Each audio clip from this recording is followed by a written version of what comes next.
Good afternoon, everybody. Nice to see you. Thank you so much for coming. This is our English language panel on sustainability, fibers, all the good stuff that's close to our hearts. I'm here with some wonderful practitioners, producers, association representatives, and so we'll each introduce each other. Each person will introduce themselves in turn and indicate a little bit about what sustainability means in the work that they are doing. I'll tell you just to begin briefly, I'm Kathleen Vaughan. I'm an artist and professor at Concordia University, very concerned around issues of material practice and sustainability. Some of you will have seen us in the Emerging Artisans tent with our Future is Wool research project. And I'm delighted to talk to you more about that as we go on. But with this wonderful panel here, my job as moderator is to make sure that you hear their ideas. So Jane, please introduce yourself and then we'll move along. Is the microphone on? Is it on? Can you hear me? Yeah, I guess you can. I have to talk a lot louder though. All right, hello, I'm Jane Underhill. You might have seen me on the last roundtable, but I'm here to represent the Campaign for Wool. And I'm going to touch briefly on what the Campaign for Wool is. It is an organization that has a mandate of supporting the entire wool value chain. So that means we give support to the farmers, to the artisans, to the people transforming the wool, and we do a lot of work as outreach to make customers, consumers aware of the benefits of wool. In the last couple of years, we've produced a document called the Wool Plan, and in that we've identified the obstacles that exist in the Canadian wool industry, and all of those obstacles in some way touch on sustainability. So the Campaign for Wool is very interested in the topic of sustainability and how we make our industry more long-lasting and durable. And I look forward to this panel, and I'll add my 2 cents along the way of how sustainability fits in from the view of the Campaign for Wool. Okay. Hello, my name is Janet Whittam, and I have been a production weaver for 50 years. And why I'm talking about sustainability is the way that I proceed through my business is by not wasting anything. I start off by weaving big projects, like a blanket or a big cape, things like that. And then I move into smaller projects, like a shawl, Rwanda, then into smaller projects, like scarves, with diminishing supplies of wool every step of the way. And then the wool that I have left over, I use for making tapestries or more fringes or by my mouth, right, okay. I use for making tapestries or things like that, for sewing. Smaller pieces I use for stuffing, and then I also give a lot to people with a drum carder because they turn it through the drum carder and they make more yarn out of it. But I also use the cloth that I've made and the offcuts. Then I turn them into other things, like this piece right here has 50 years of different projects, the yarn from different, and the cloth from different projects. And wool is so wonderful to work with because when I stitch it together and then I press it over a damp cloth, the seams just disappear. So, but then it goes on from there because pieces of cloth, I'm almost finished. The small pieces of cloth I make into things like lavender sachets, and the narrow strips I weave into rugs. So this is how I really basically waste nothing. Again, even the small pieces of cloth I give to my friend with a drum carder, and she turns it back into yarn. So it's one approach to sustainability, to appreciate my materials and not waste them if I can. So thank you. Yes, over to you. Thank you.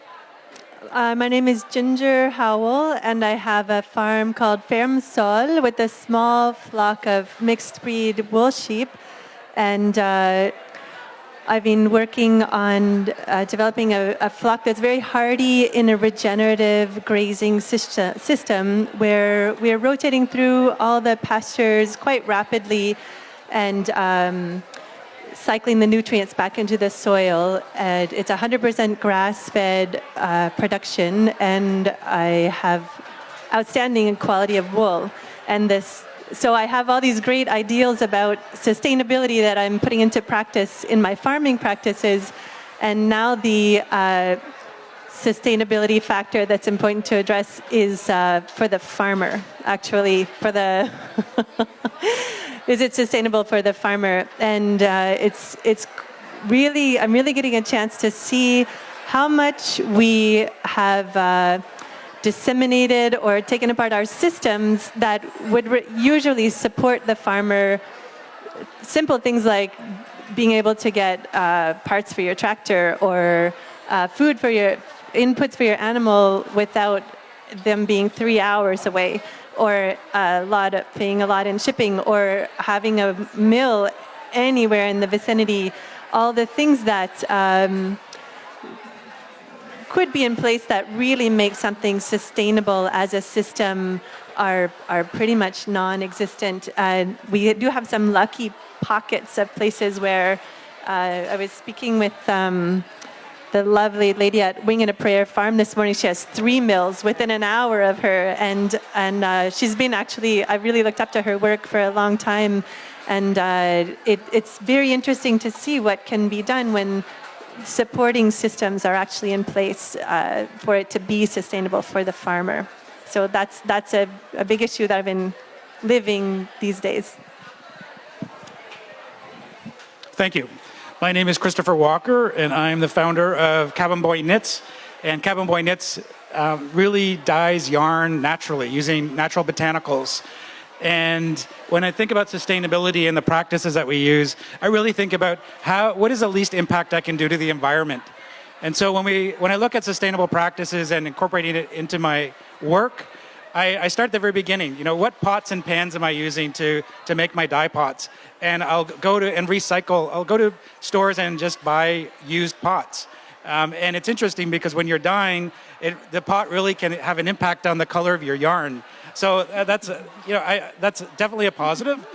When I look at also the source, the water source that I use rainwater, and I use snow, and I use well water. That also has an impact on the color of the yarn as well.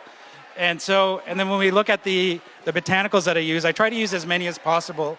I use bark, I use acorns, I use oak galls, I use leaves, I use goldenrod. It's a perfect time to be going out to pick goldenrod. So I try to source as much as possible locally. I do have to buy some things at other areas, but I try to source as local as possible. So that's, I guess, when we answer the question, what does sustainability mean? It's really looking at my business practice and seeing what I can do to minimize the impact of the environment. Wow, it's so interesting. Like everyone have different, lots of different subjects they're covering. My name is Rachel Guindon. I feel I'm a bit of the black sheep here because I'm a biologist, so I'm a master's student in biology. And I'm also a Kivyut spinning instructor with the Katsivik School Board. So I'm going in Nunavik where I did my research project. So I studied muskox. And while studying muskox, I got really interested in Kivyut, so the underwool of muskox. And now I'm teaching workshop to Inuit women. So muskox was an introduced species, so the ladies there, they don't have much knowledge about how to process the fiber and everything, so I'm kind of there to support them in learning about that. And to me, this is really, I mean, sustainability is about taking care of our resources, is about awareness about what we have. It's about also using local things. And I feel that for Inuit women, if they can use local resources such as Kivyut, which is now a local resource in Nunavik, northern Quebec, then it's wonderful. And so the tools I'm using, I've repaired some old spinning wheel, and I brought them with me in Nunavik, and now I'm using that to kind of teach about the fiber characteristics, about how to spin it, about how to collect it. So, yeah.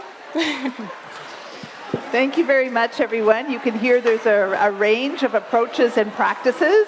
I think one that's always useful to keep in mind is the definition that was brought up way back in 1987, which seems several different kinds of Earth years ago, by the UN, the Brundtland Commission, which considered sustainability to mean looking after our own needs without negatively affecting future generations' ability to look after their needs.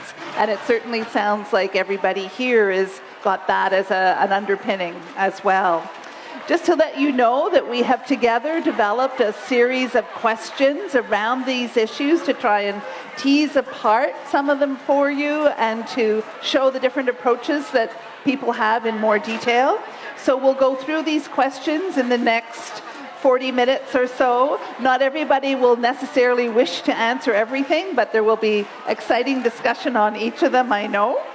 And then we'll, I think, take a leaf out of Jane's book and end by inviting people to refer you to their own booths or to somewhere else in the Twist Festival they found exciting. But to begin, you know, this is an issue that's very important to me with my survey into users' needs. What are you hearing from suppliers or producers about their desires for more sustainable products? We talk, but what are you hearing? Who'd like to answer that? Janet?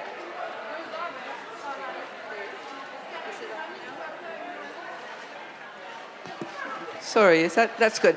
Okay, what I'm finding as I look around and as I talk to my clients, there's a lot of interest in the upcycle, recycle kind of approach of using things that have already, fabric that is already existent, whether it's hand-woven or hand-knit or whatever, and possibly for some reason is not being used in its current state. And even if you look at fashion runways now, it's astonishing to see the joining of different kinds of textiles, different looks, different eras. I find it really exciting, and I'm pleased to see clients really being attracted to it and responding very positively. That's what I've noticed. Great. Have you been hearing things from the people you're dealing with? Christopher? Yeah, this is a great question. And actually today and yesterday, I had people come into my booth and ask about the sustainability practices that I use. I've never been asked that question before. So I thought that was a great question. And I think there's still a lot of work to be done to get more of the conversation going around it. But it's fantastic to hear people asking that question. And then someone today came in and said, it feels like there's a theme of natural dyers because I'm seeing more natural dye booths up. And that's another sign that and I think that's terrific. So we're definitely headed in the right direction, and it looks very promising. Great. Did you want to add something, Ginger? Yeah, I would just say that often when I have that conversation with people, they're not even aware that there's a sustainable option. You know, that it doesn't, the sustainable options have been so few and far between, unlike here where everybody's all gathered together, but people often aren't aware that there's something accessible to them that was produced in a sustainable way. We have to keep doing more of the same. So it'd be great to bring more awareness around what is available that's sustainable. And so when you're thinking about bringing more awareness, are you initiating some of those conversations as much as you're hearing them come from others? I find it usually comes from me just to let people know that there's a sustainable option, because people aren't usually going to come up and say, what, except for your questions you got today, but it's, you know, you can't just go up to someone sometimes and say, what's sustainable about your practices, and then the person's really put on the spot, and maybe they're not aware that some of the things they're doing are sustainable, and maybe there are choices they've had to make because of the systems in place that aren't sustainable. So I think it is often great that it comes from the producer rather than the onus being on the interested person to put the producer on the spot about what their sustainable practices might be. Okay, thank you. This leads us to our second question. to our third question, which, Rachel, I invite you to particularly address, since I think this is right up your alley. And in terms of sustainability then, like, what is the role for non-traditional natural fibers, such as your beautiful, the muskox, the kievit? How do you see that playing into these discussions, and how are people engaging with the fibers other than the ones who are learning them from you directly, perhaps? Yeah, I think maybe I think in a way, in a biologist way, like biodiversity, like all those non-traditional fibers such as hemp or muskox wool, all of those things, it makes the ecosystem, like our planet, a bit stronger. So when we can use it and when we can learn about how to process it, I think everyone can benefit from it. So, I mean, kievit, it's like, for Inuit women in Nunavik, that's the area where I'm working, it is like a new material that they can use. And it's really related to sustainability because everything up north must be shipped and everything is expensive. And of course, Nunavik, it's very cold. So when you kind of learn that, okay, like there's muskox fiber, like you can use it to as insulation material, you put it in your parka, you can spin it, you can knit things, like all those women, they have amazing tradition in crochet, in knitting, and all those things, so they pick it up really quickly. And on that side, it's fantastic, so it's kind of a new local resource for them. And on the other side, there's lots of interest. Like here, there's lots of interest about kievit. A lot of people ask me, can I buy kievit? Where can I find it? And maybe in the future we'll have some kind of, my dream would be like a cooperative where Inuit women, they can sell their kievit, like the one that they're not using, so they can sell it so everyone can benefit of it. And it's a bit of a, circular economy. It's a win-win situation. It makes the Inuit women preserve their tradition and their talents in arts and those kind of textile craft, and also in Quebec it makes a new fiber that people can use. I mean, it's very kievit, like all non-traditional fiber, they all have their own unique characteristics. So kievit, for example, it's 8 times warmer than sheep. It's incredibly light, incredibly soft. It won't shrink, it won't fell. So even if you put it in warm water, whatever, it's very stable. So if you're curious after, like, you can come and touch it. Like when you touch it, you get the feeling. You understand. You're like, oh right, yeah, you get goosebumps. So yeah, I think it has something else to bring to the fiber world, I would say.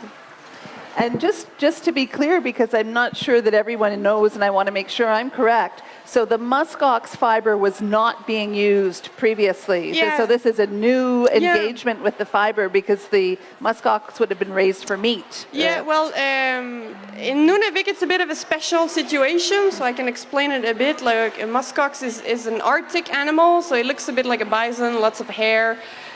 But it lives in the high Arctic, so in Alaska, Greenland, high Arctic. People have been using muskox wool. It's indigenous species.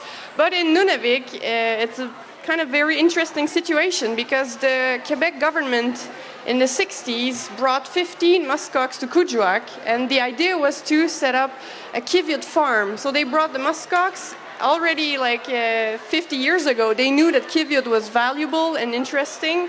So they brought the muskox, and they were like, well, maybe the ladies can transform the kievit. But of course, Inuit women, I mean, hunting is very important for Inuit people. So taking care of hairy cows, that was not really part of their interest. So people released, so the muskox got released, and now there's a population of over 7,000 individuals, which is a lot. Yeah, it's a lot. And so you can pick the kievit right from the hide. So if a hunter gets a muskox in the winter, so they will have the kievit in the winter. It's a bit like their winter coat. And they will shed it in the spring. So there's 2 ways to gather the kievit. So you can comb it from the hide, or you can just go in the tundra, you walk, you go berry picking, for example, and you will see, like, this is like kievit picked from like branches and bushes, so you can just collect it, and that's also very sustainable way, because the animal is still alive, it's just walking around, and you're just picking up what the muskox shed, and they will shed like 4 to 6 pounds of kivyut every year, and that's a lot of wool that you can, take nice walks and pick it up. So yeah. Thank you for elaborating. Would anyone else like to add something about newer or perhaps less familiar fibers in their own practices or approaches? Okay, go for it, Ginger. Well, I see the list here being hemp, muskox, nettle, milkweed, and seaweed, and I'm just noticing that there's hemp that's cultivated, and the others, for the most part, are wild harvest, and those put it very much on a personal, like a wonderfully personal, interactive journey to get to know these fibers. Partly because it's quite complicated to process them, like nettle, for example. It's a crazy one to process. So it ends up being more like, I guess, a personal adventure for the person who wants to work with them. And I don't see it being anything on a large scale, but more like developing skills that people could take on their own out of joy. Right. Thank you very much.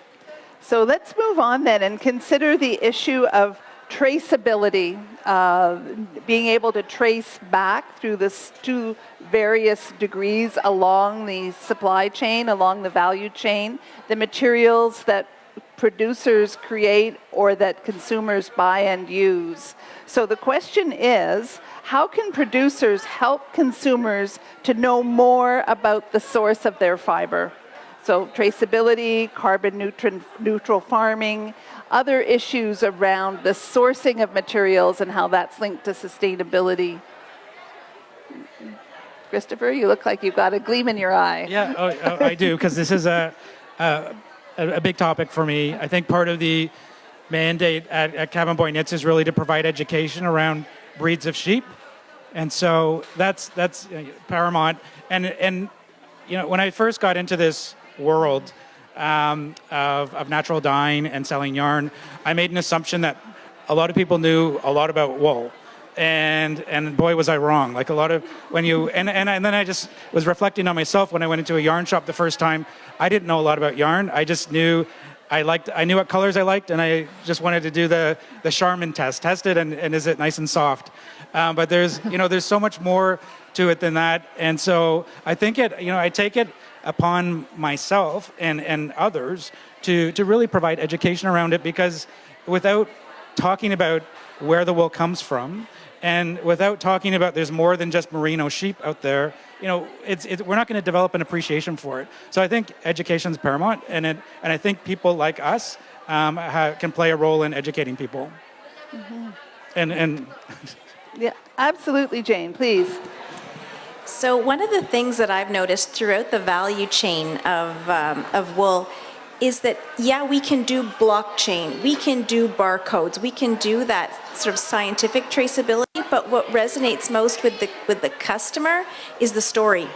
And it seems like there's a lot of value in telling the story of the farm. Who were the farmers that produced it? How did they get into farming? Are they third-generation farmers, or were they city folk that abandoned the modern way of life and decided to homestead, and something else grew out of that? And I think that clicks faster with a consumer and makes them wake up to, well, if I'm buying something at Walmart, I don't know where it's coming from. I think that makes them think a little bit more about traceability, and it's a kind of a backdoor way to go and inspire people to ask more questions. Mm-hmm. Thank you.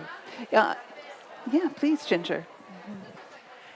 This is actually something that's really important to me in my production, is helping consumers connect with the source of their fiber. And I think one thing that I like to do and that I'd love to see people being able to do is actually have people come to the farms and stand on the land, have the wind blow against your face, hear the sheep, touch the sheep. There's something that's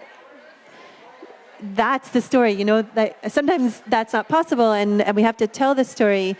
And it's so wonderful when people get a chance to live the story and have their own story about that moment when they were petting Linda or Cute Head. You were petting Cute Head.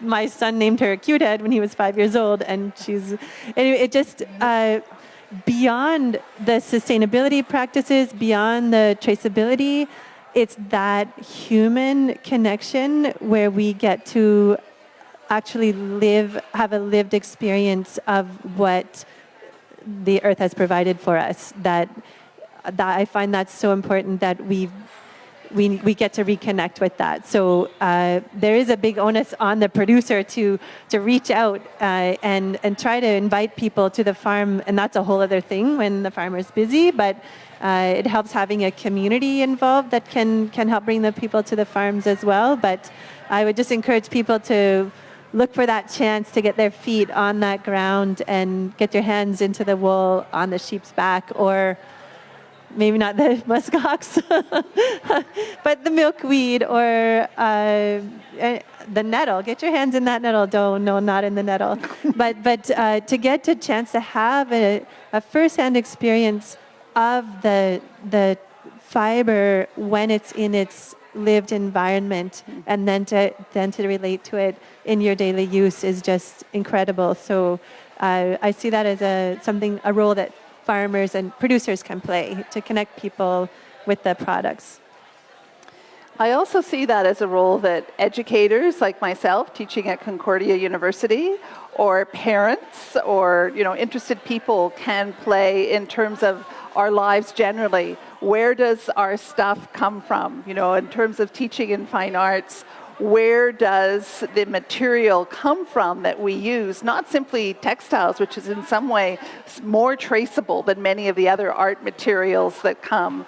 How do we think consciously about what we're consuming in all domains and do what we can to understand their sources and how they are produced, both in terms of the ethics of human engagement and the ethics of planetary engagement? It's a lot of work, but good heavens, our planet needs us to be doing this now. So, if not us, who is my question around some of those things. So, sorry, I'll try not to get on my soapbox too often, but you've given me a mic. That's also where social media comes in, and our traditional medias. So if you're a maker or a producer out there and you know a blogger, start talking to the blogger about these issues. Start talking about the story behind how you got into fiber, and have those start to dominate our social media feeds and our traditional media as well, because they're our porte-parole, as we would say in French. They're our spokespeople. Thank you. So we'll move on to the next question then, which sort of connects to this too, around questions of production and accessibility. How do we reconcile the issue that sustainably produced fiber, local or regionally grown fiber from a mini mill, is often more expensive for the consumer than mass-produced yarn from a large commercial mill? So we're thinking about questions around, the desirable, really well-traced, sustainable produced versus the easily accessible. How do we deal with that? I know, Jane, you have some thoughts on that from the Campaign for Wool. The mini mill is a wonderful regional service that can be offered to artisans and to other makers and producers, but it can't be the solution for everybody who wants to have wool transformed right up to an industrial level. And I think our mini mills right now are suffering because everybody's turning to them to be the solution, and that's not their job. They have a wonderful expertise to work with fine wools and to create magnificent yarn and felts for us, but they are not a solution when, for instance, we want to have 6,000 pair of socks made. So what we need to do as an industry is start creating the right size of infrastructure to take the pressure off of the mini mills so that they can do exactly what they're experts in doing. We can't make them the catch-all for things. And so we need our governments, we need our investors to start looking at right size transformation on a semi-regional level. We don't have to have a mid-sized mill in every town, but we need to have one in every couple of provinces, and they can handle the bigger contracts and leave the experts to the fine work in the mini mills. Yes, please, Janet. Something that I've noticed too among young people, which I'm really enjoying, is the sort of less is more philosophy. You know, that they don't want a lot of stuff, and they don't want, many socks, let's say. You know, they want one really good pair of slippers. They want, some socks that are great for whatever they do, hiking or whatever. And I don't know how we could encourage that trend, but I find it very encouraging myself. Anyway. Thank you. I'll just put that down. Would some of you like to add to this question? We're veering into this question. I guess it starts to touch on slow fashion, buying fewer, better things, even if perhaps they're more expensive. I guess the question around affordability and access and consumption, everything's linked. Any thoughts you wanted to share? I think there's a lot of because actually right now, like, the textile industry is one of the most polluting industry, and I think more and more people are getting aware of that, and I guess that's why maybe the younger generation is kind of looking at, okay, well, this was made in Bangladesh, and this is acrylic, this is going to degrade in the ocean, it's going to be microplastic, this is not sustainable for my future and the future of my kids, and my grandkids and so on. So I guess there's something about education, about, okay, if I buy like a headband in Walmart, there's no value to it. Like, there's no history of the farmer, there's no like local fiber. If I buy like one good headband that is a bit expensive, if it's in Kivyut, for example, but then you get the idea behind it. It's like I'm buying it, and it's a bit like, it's almost like voting, like I'm supporting those women harvesting a traditional fiber for them. I'm supporting culture, knitting, crochet, all of those things. It's part of our the richness, the diversity that we have, like, on our planet, and it's very important to keep it in mind and support it. And I think it's through education, empathy, thinking about the human behind it and the future ahead of us. That's kind of where we can accept to buy more expensive things, but of better quality, better human quality, better environmental quality. So. Thank you. Christopher? And I think one of the challenges also, we haven't talked about demand, but there really has to be a demand there. I mean, you can create all these fantastic fibers, but if there's no demand, there's a, what are we going to do with our yarn? So I think, again, you're going back to education. I think the story sells for sure. Like, as Jane mentioned, talking about the lineage or talking about the story of where it comes from is really important, because, again, people see yarn and a lot of them like color, they like the touch of it, and they're going to buy it, right? But I think that there's a whole world behind that, and if we can get that story out, I think people are going to be interested in it, because people are going to want to know, are going to start to want to ask questions, ask why. Where did it come from?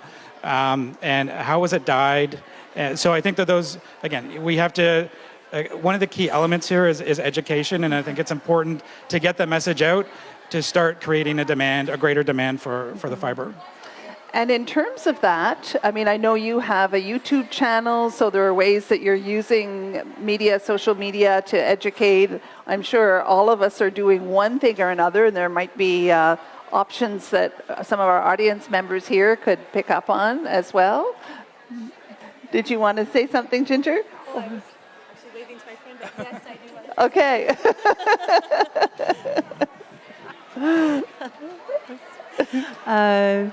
I just noticed this question, how does sustainability stop being a luxury? And I do get that I sit in a position of privilege to be able to make a choice about spending money on this or that. There's certainly, I really want to acknowledge the privilege there when it's a choice to do it or not. I think a lot of people don't have the choice.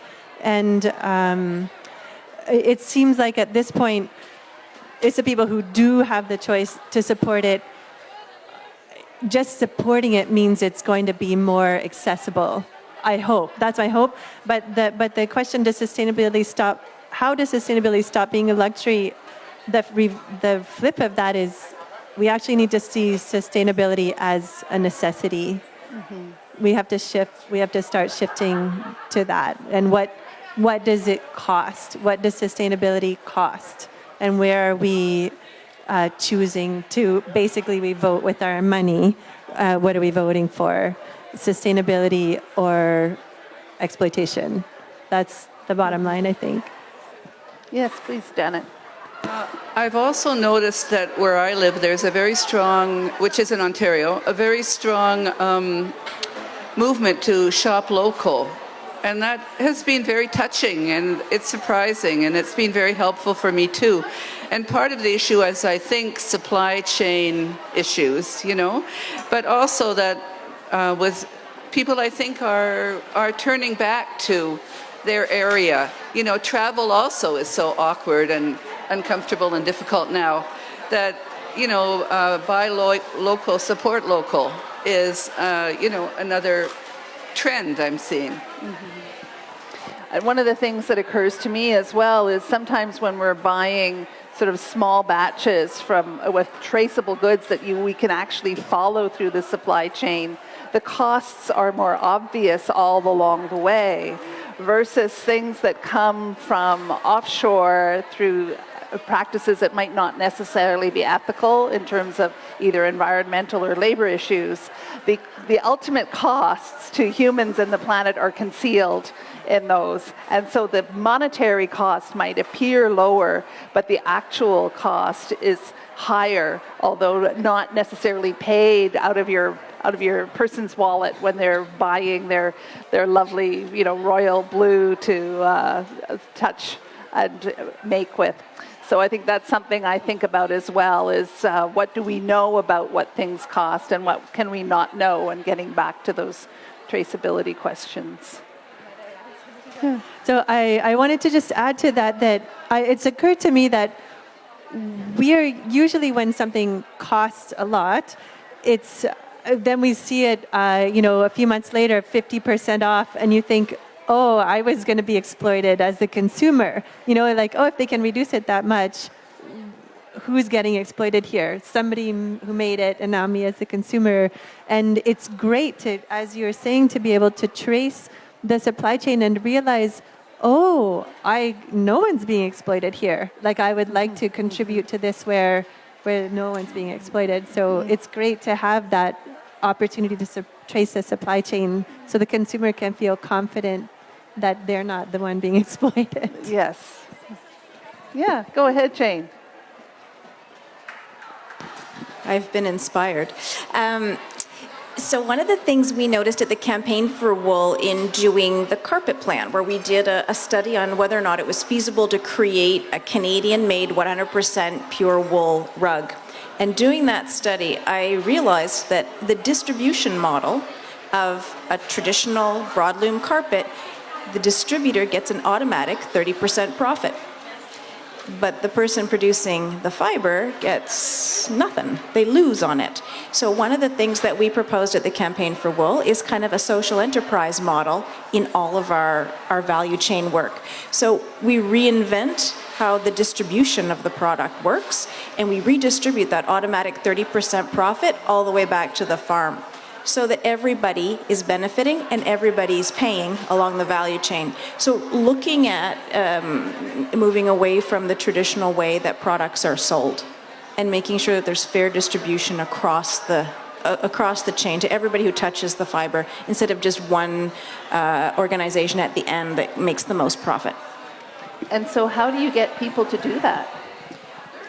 Well, the way we're going to do it is we are going to bring distributors from across the valley. We're going to create a distribution consortium made up of everybody along the value chain. So we're going to have one producer in the distribution, at the distribution table, one spinner, one tufter, at the distribution table. So they're going to be comfortable not taking their 30% profit because they know that they're going to be contributing to this product all along the chain. So it's just shifting up who gets the most money. And if you have people that were traditionally getting, that part of the chain that was traditionally getting the most profit, shrinking their profit, but knowing that they're contributing to the product and they have control over the product the whole way along, we believe that there's going to be more buy-in for that type of social give-back model. And this is something the Campaign for Wool is encouraging through all its prototyping exercises.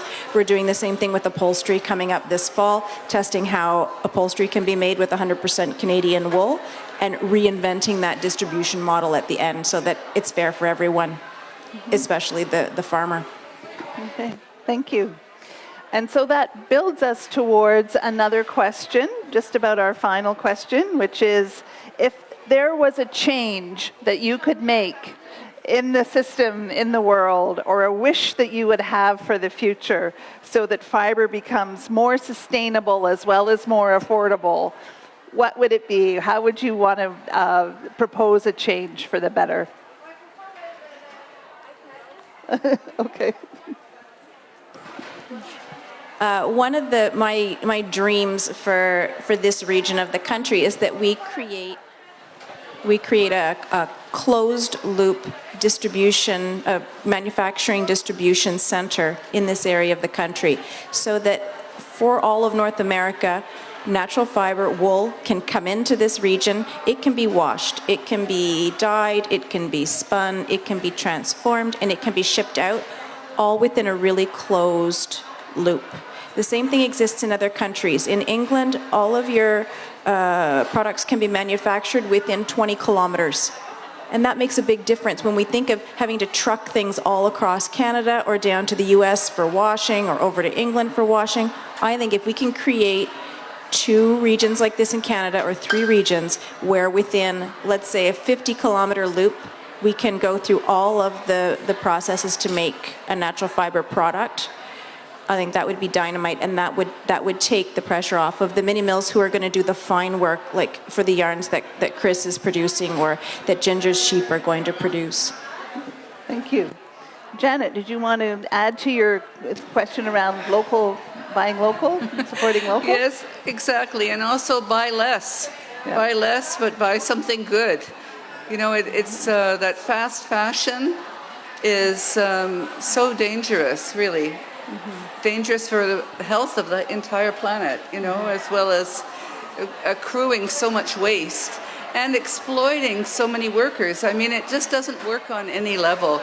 So I would like to see the idea of slow fashion, you know, really becoming more prevalent. It has a foothold, and we hope that it will continue. Yeah.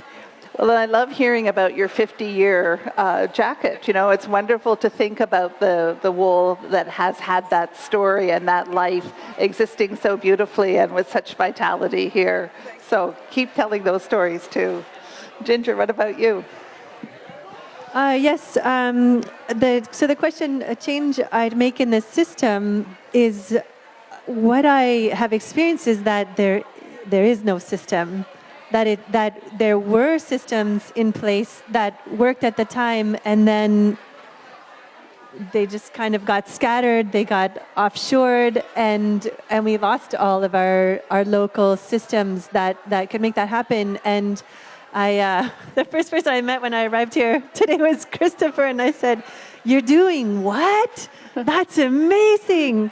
I kept meeting people who are doing the different little parts that are needed, and we don't know each other. We're all disconnected, and we all share this common impulse to re-enliven this. But there's just so little awareness. We don't know each other, and we all have just varied skill sets. And I'm really excited about all these people I've met who are here today. Who I hope they're going to get to watch the recording of this after, because they should all be at the panel where we're all trying to figure this out together. I'm amazed by your work, Kathleen, your project that you're doing. It's very exciting because I feel like we need to see each other and connect with each other and connect with the amazing think tank that's happening with Jane at the Campaign for Wool. I have a lot of hope that we're going to envision a system or systems that actually work. So that's my hope, that we do create a system. Okay, thank you. Thank you. I'm going to take two, if that's okay. Go for it. So the first one is greater access to mills. And I'll just explain that. I'm working with a farm right now, and they have Rambouillet sheep, and the wool is just absolutely beautiful. And we can't process it in Canada, so we ship it off to Michigan.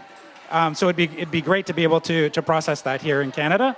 And the second thing is, there's so many great breeds of sheep, and so my wish would be that we expand our knowledge of beyond merino, and get an appreciation for the other breeds, because there's so many different wonderful characteristics of these breeds of sheep that we don't really appreciate, and it's because we don't have access to them, and we don't have the access to the knowledge to understand the great appreciation for these wonderful characteristics.